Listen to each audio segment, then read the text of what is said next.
द्वारा हस्तांतरित की गई है। जहां जितना नामांकन है, छोटा विद्यालय है तो 10,000, अगर जहां 1,1200 विद्यार्थी है वहां 1,00,000 रुपया तक जो है वो दिया गया है। इससे विद्यालय में जो बेसिक काम होता है, रंग रोगन, शौचालय, पानी का काम है, साफ सफाई, ये प्रधानाध्यापकों को ही कराना है। तो काफी सारा काम आप किसी भी सेक्टर में उठा लीजिए, किसी भी क्षेत्र में आप उठा लीजिए, बहुत सारा काम हुआ है और आपके बहुत सारे बहुमूल्य सुझाव भी आए हैं, उनको हम लोग संबंधित विभाग तक पहुंचा देंगे। बस अपने अंदर पॉजिटिव एनर्जी बरकरार रखनी है। शिकायतें हैं, शिकायतों को समाधान करने का अपना फोरम है। आप सब लोग जानते हैं लोक शिकायत निवारण अधिनियम 2016 में आया, उसमें एसडीओ रैंक के एक पदाधिकारी अनुमंडल में बैठते हैं। आपकी जो भी शिकायत है आप ऑनलाइन भी डाल सकते हैं, वहां जाकर के भी देते हैं, तो संबंधित विभाग के पदाधिकारी के सामने निर्धारित तिथि में आपको बुला करके सुनवाई की जाएगी और आपको लिखित में आदेश पारित करके आपकी समस्या का निराकरण किया जाएगा। आप संतुष्ट नहीं है, एक एडीएम रैंक के पदाधिकारी अलग से होते हैं, वहां अपील का प्रोविजन है, द्वितीय अपील डीएम के पास है।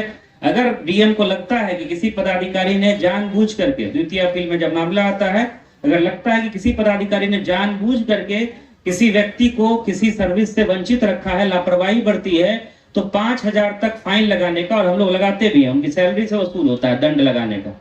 तो ये सब जानकारी जो आप लोगों के पास है, इसका भरपूर लाभ उठाइए। लोक शिकायत निवारण अधिनियम के माध्यम से अपनी शिकायतों का त्वरित निवारण करिए। लेकिन फिर मैं पुनः उसी बात को दोहराऊंगा कि अब एक प्लेटफॉर्म बन गया, गांव-गांव तक सड़कें बन गई हैं, बिजली आ गई है, स्कूल्स खुल गए हैं। हाँ, सुधार की आवश्यकता है, सुधार का हो भी रहा है। तो अब जो है हम लोगों को आगे का सोचना है, समाज में शांति व्यवस्था रहे, खुशहाली का माहौल रहे, बच्चे पढ़े, लोगों के पास काम हो, स्कीम्स की कोई कमी नहीं है। आपको जो सूट करता है आप उसका लाभ उठाइए और आगे बढ़ने का प्रयास करिए। जब आप आगे बढ़िएगा तो आपका परिवार, समाज, राज्य उसी से आगे बढ़ता है।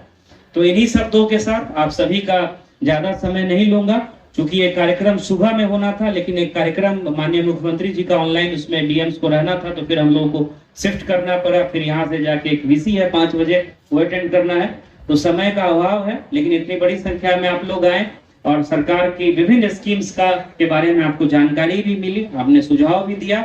सभी सारे सुझाव जो है हमारे ऑफिस से जो कर्मी आए हुए नोट कर रहे हैं, आपने जो भी बताया है, और उसको संबंधित विभाग तक हम लोग पहुंचाएंगे। और पुनः मैं यही रिक्वेस्ट करूंगा कि आगे का सोचिए, खूब मेहनत करिए और आगे बढ़ने के लिए भरपूर जो है अपना सबके साथ में 5-10 परिवारों को जोड़ करके आप रोजगार भी दे सकते हैं। और इस 10 लाख से आप आगे आने वाले सालों में 1 करोड़, 2 करोड़, 5 करोड़ आपकी अपनी क्षमता है। जितना आप अच्छा व्यापार चलाएंगे उतना आप आगे बढ़ेंगे। कई सारे उदाहरण हैं जिसमें कि मुख्यमंत्री उद्यमी योजना एवं सरकार की अन्य स्कीम्स का लाभ उठा करके जो हमारे उद्यमी हैं उन्होंने काफी अच्छा किया है। तो इतनी सारी बातें बताने का यही मेरा उद्देश्य है कि अब एक प्लेटफॉर्म तैयार हो गया है, चाहे वो शिक्षा, अभी शिक्षा को लेकर के बात हुई। आप सब लोग जानते हैं कि माननीय मुख्यमंत्री जी का निर्णय हुआ कि सारे पंचायतों में एक जो है हाई स्कूल खुल जाना चाहिए। बीच में कोरोना की अवधि आ गई, 2 साल जो है स्कूल बहुत प्रभावित हुआ, लगभग बंद ही रहा। अब बहुत सारा क्रांतिकारी काम शिक्षा विभाग में हो रहा है। 1,70,000 शिक्षकों की बहाली निकली और अन्य राज्यों से, यूपी से, एमपी से, हरियाणा, राजस्थान से लड़के लड़कियां परीक्षा देने आए, कहीं किसी तरह की शिकायत नहीं। और बहुत जल्दी अब जो है रिजल्ट भी निकलेगा और आप देखेंगे कि काफी संख्या में शिक्षक जो है विद्यालयों में आएंगे।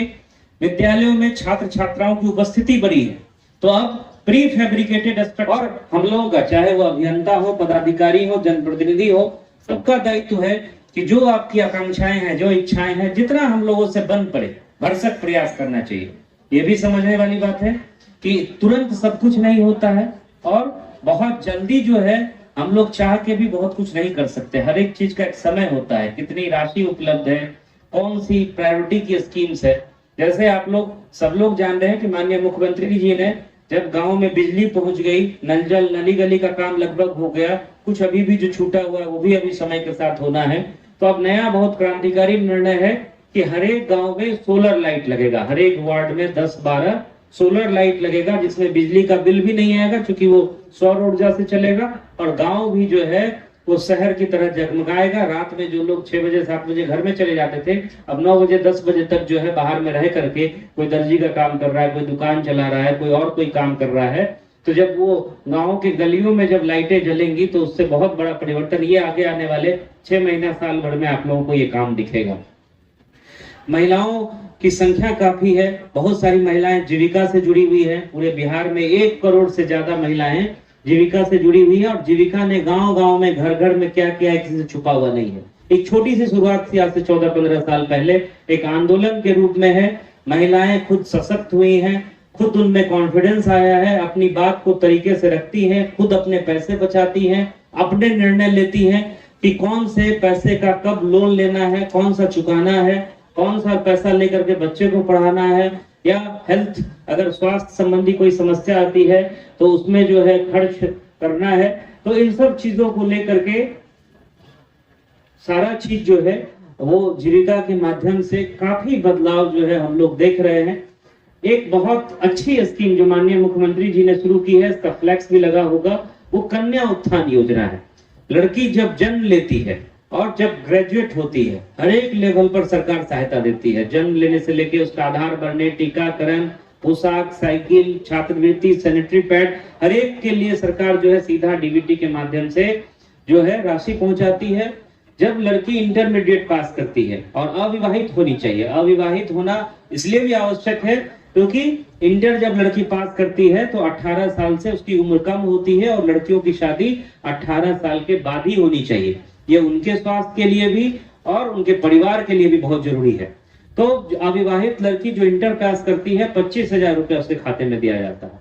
50,000 रुपया, भले वो विवाहित हो या अविवाहित हो, ग्रेजुएट करती है, ग्रेजुएशन के बाद 50,000 रुपया उनके खाते में दिया जाता है। स्टूडेंट क्रेडिट कार्ड की सुविधा है, आप आगे कुछ भी पढ़ाई करना चाह रहे हैं, 4 लाख तक का लोन जो है, लड़कियों को 1% ब्याज पर, लड़कों को 4% के ब्याज पर। स्वयं सहायता भत्ता है, जो 10-12 पास कर गए, नौकरी नहीं मिल रहा है, 1,000 रुपया प्रति माह उनको स्वयं सहायता भत्ता।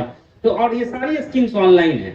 आज आपको इंटरनेट के पहले जमाने में होता था कि पेंशन भी बढ़ता था तो पंचायत सचिव आते थे, गांव में भीड़ लगती थी, किसी को मिला नहीं मिला, तरह तरह की शिकायत रहती थी। अब क्या है, आपका पेंशन स्वीकृत है, 3 महीने पे सीधी जो है राशि, आपको अपना जीवन प्रमाणीकरण हर एक वर्ष कराना है और सीधी राशि आपके खाते में आएगी। ये बहुत बड़े बदलाव हैं। और अभी तो चूंकि समय की कमी है, बहुत सारे विभाग के पदाधिकारियों ने आप लोगों को डिटेल भी बताया, और आपको जो स्कीम जो आपके लिए सुटेबल हो, देखिए ये भी समझना होगा कि सबको सरकारी नौकरी नहीं मिल सकती है।